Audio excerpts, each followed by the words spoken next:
In most public and private schools across the nation, Chromebooks, iPads, or Windows devices are everywhere. But things look very different at the private Sacramento Waldorf School in California, where technology isn't used at all through 8th grade and is scarce even in high school.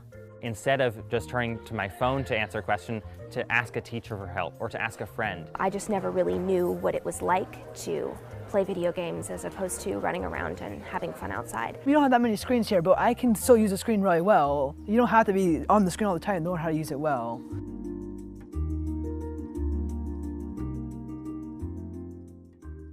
So I would whip stitch this on. I find that even in my own experience in my own life, that when I'm using a device, it divides me from those who are around me. So I find that the community experience of being in a classroom without those devices, that comes only from one-on-one human interaction. And the screen tends to divide that. Good morning. Morning, Nico. Celebrating its 100th anniversary this year, the Waldorf teaching philosophy is used at more than 1,000 institutions in 91 countries, including 136 schools here in the U.S. The screen policy differs at each Waldorf school, but it's known for its holistic instructional style, which promotes artistic expression, experiential learning, and yes, limited technology use. For students at the Sacramento Waldorf School, screen time is highly discouraged at home, too. The lower school parent handbook recommends no media at home through 5th grade, and limited access accompanied by clearly defined family policies and monitoring for older children, stating none is the optimal condition for young children and less is better than more. In high school, computer use at Sacramento Waldorf School is restricted to just 6 desktops in one small lab and 20 MacBook Air laptops used in just a few classes. Mobile devices can be brought by high schoolers, who all sign a pledge to limit use to outside the classroom only. Tech in schools is big business, expected to hit $43 billion this year, with 46% of that growth happening in K through 12. So Apple, Google, and Microsoft may not be thrilled to know the Waldorf approach represents a growing trend in Silicon Valley, where low-tech education is becoming increasingly popular among parents who are apprehensive of the devices they themselves helped to invent. The private Waldorf School of the Peninsula, which has campuses in Los Altos and Mountain View, is highly sought after. 3/4 of the students' parents there have a strong high-tech connection. In fact, many big names in tech, like Bill Gates and Steve Jobs, gained notoriety for the strict bounds they placed on device usage in their homes. Gates reportedly didn't let his kids get phones until age 14, and Jobs didn't let his kids use iPads. The tuition at Waldorf schools varies by grade and location. High school tuition at the Waldorf School of the Peninsula is more than $35,000, and elementary school starts just under $26,000. In Sacramento, high school is over $19,000 and elementary starts just under $13,000. There's an interesting thing that's happening in that it's become a real sign of kind of status and privilege to be tech-free. So children from low-income families spend about 3 more hours on average on screens per day. So we're seeing that kind of differentiation where it's not about the access to the device, but it's really about making sure that children from all kinds of households have access to positive opportunities and experiences in online spaces. For families that can afford to send their kids to Waldorf schools, it's likely that they do have the resources to craft a responsible media environment for their kids at home.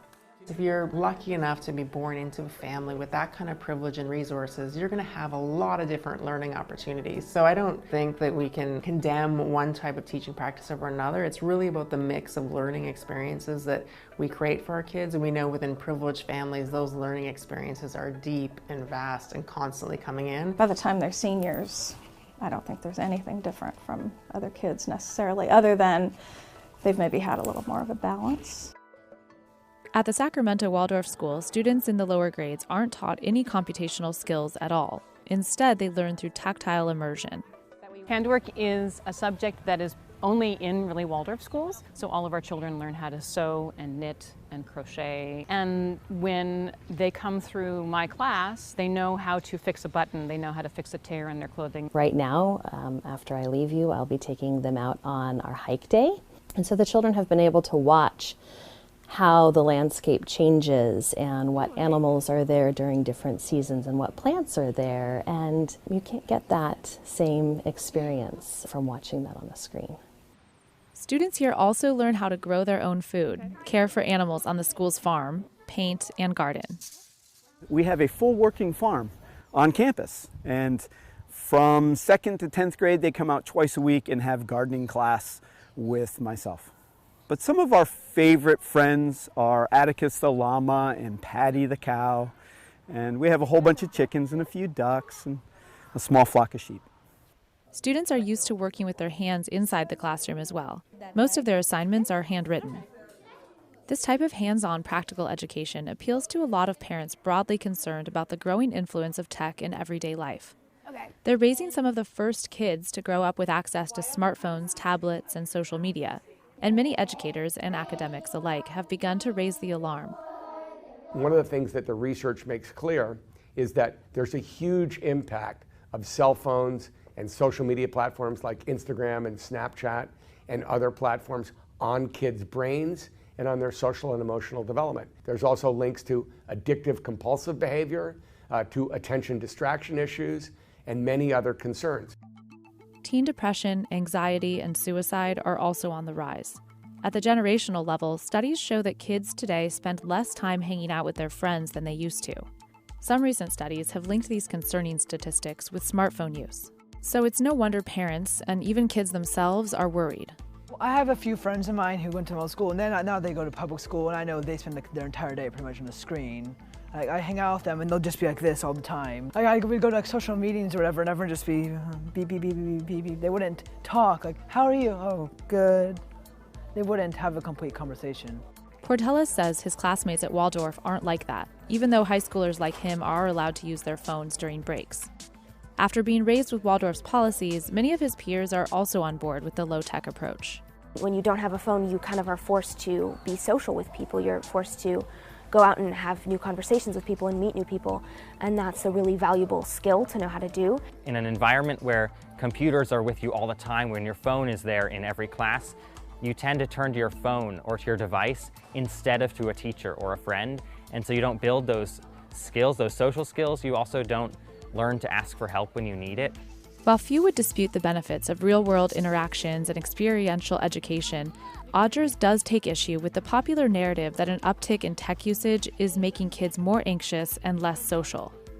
We're seeing a lot of panic among parents and teachers, and that panic is coming from a very good place. We all want the best for our kids, but the evidence is very consistent at this point. We're not seeing these large effects or large associations between screen time and digital engagement and decreases in well-being or lower well-being. It's simply not there in the way that, common perceptions in the media or common beliefs that we hear just talking amongst ourselves would lead us to believe. While rates of smartphone adoption and teen depression have increased in tandem, these studies can only prove correlation, not causation. That correlation often disappears if you control for other factors in their life. Digital device use in excess might be a signal or a marker of something that might be going awry offline. Basically, she says it's more likely that unhappiness is leading to unhealthy device usage rather than the other way around. So when analyzing Waldorf's tech policies, Odger says the most important thing to consider is how devices are being used, not necessarily how often. For me, it's a question of how can we use these as tools? They're great tools, so that we're not tools of our tools, but how can we own them as opposed to their owning us? And school staff say their students are not deterred from pursuing careers in technical fields. Out of each graduating class of about 40 students, 35% choose science or math as a major. The last few years, we've definitely seen an uprising in STEM majors. So a lot of students going into pre-med or computer science. So given the choice between a modern classroom full of screens and education apps or a nature-oriented, back-to-the-basics experience, there may not be a right answer. The real magic happens when we can leverage the good parts of technologies with the great parts of what good teachers and good parents and good invested adults can do to really allow children at all stages of development and learning to reach their optimal potential. So that's not really whether you shut tech off or you keep it on. The question is really how you scaffold learning using technology when it's appropriate with the right supports.